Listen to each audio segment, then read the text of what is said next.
Secret of living longer and healthy, यानी वॾी उमिरि ताईं ज़िंदा रहणु ऐं सिहतमंद रहण जो कहिड़ो राज़ आहे।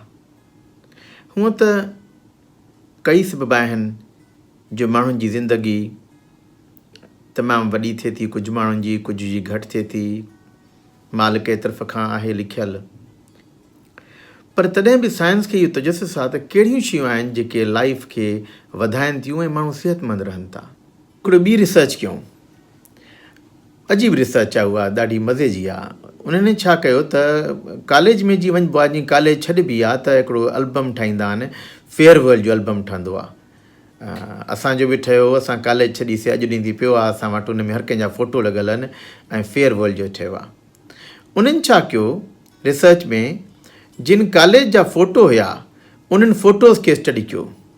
फ़ोटो में ॾिसो था, फ़ोटोग्राफर चवंदो आहे बाबा खिल, हर को जो पंहिंजे मर्ज़ीअ सां खिलंदो आहे जेतिरो, पर कोशिशि हर को खिलण जी कंदो आहे।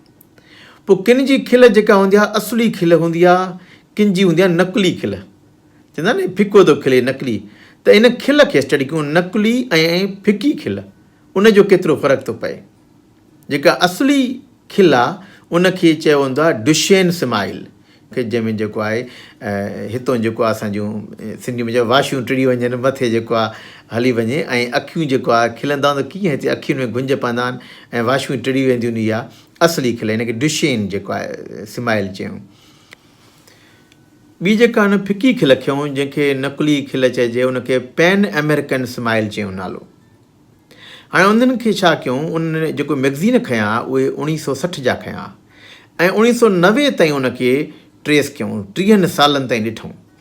90 में जॾहिं उन्हनि खां ॾिठूं ऐं जेका मेन जेका ॻाल्हि कयूं, जेका इम्पॉर्टेंट हुई, सिर्फ़ु उन करे त जेके उन वक़्तु असली खिल खिलनि पियूं, जेका मां ॿुधाई जंहिं तरीक़े सां त वाशियूं टिड़ी वञनि ऐं जेको आहे सो अखियुनि में गुंज पइजी वञनि, असली खिल जेका आहे उहे वधीक ज़िंदा बि हुयूं, ख़ुशि बि हुयूं ऐं उन शादीशुदा बि हुयूं ऐं उन्हनि जी जेका आहे सिहतमंद बि हुयूं। पर उहे जेके हुयूं जंहिंजी असली खिल न हुई, उहे जेको आहे उनजी गुज़ारे बि जल्दी वियूं ऐं उनखे जेको आहे शादीशुदा बि न हुयूं ऐं ख़ुशि बि न हुयूं। इहा स्टडी कयूं 141 जेके इन फ़ोटो ॾिठाऊं जेको मैगज़ीन में, ऐं इहा जेका स्टडी थी इहा कैलिफोर्निया जी यूनिवर्सिटी में थी। त ॾिसो इन मूं छा साबित थो थिए असांखे, त जेके माण्हू ख़ुशि रहनि था पिया, जंहिंखे सिर्फ़ु हिकु वक़्तु थोरी देरि लाइ बि ख़ुशि रहनि था, उनजो ज़िंदगीअ ते केतिरो असरु पए थो। माना ख़ुशीअ जो केतिरो असरु थिए थो लाइफ ते, फिज़िकल बीमारियुनि ते केतिरो असरु थिए थो पियो। हाणे इहे ॾाढियूं अहम स्टडी आहिनि, इन मां इहो अंदाज़ो थिए थो ऐं असांखे इहो सबक़ु थो मिले त असां कोई तरीक़ा ॻोल्हियूं जंहिंसां असां ख़ुशि गुज़ारियूं। हीअ वीडियो अगरि तव्हांखे पसंदि अचे उनखे लाइक कयो, सब्सक्राइब कयो ऐं घणे में घणो शेयर कयो। महिरबानी तव्हांजी।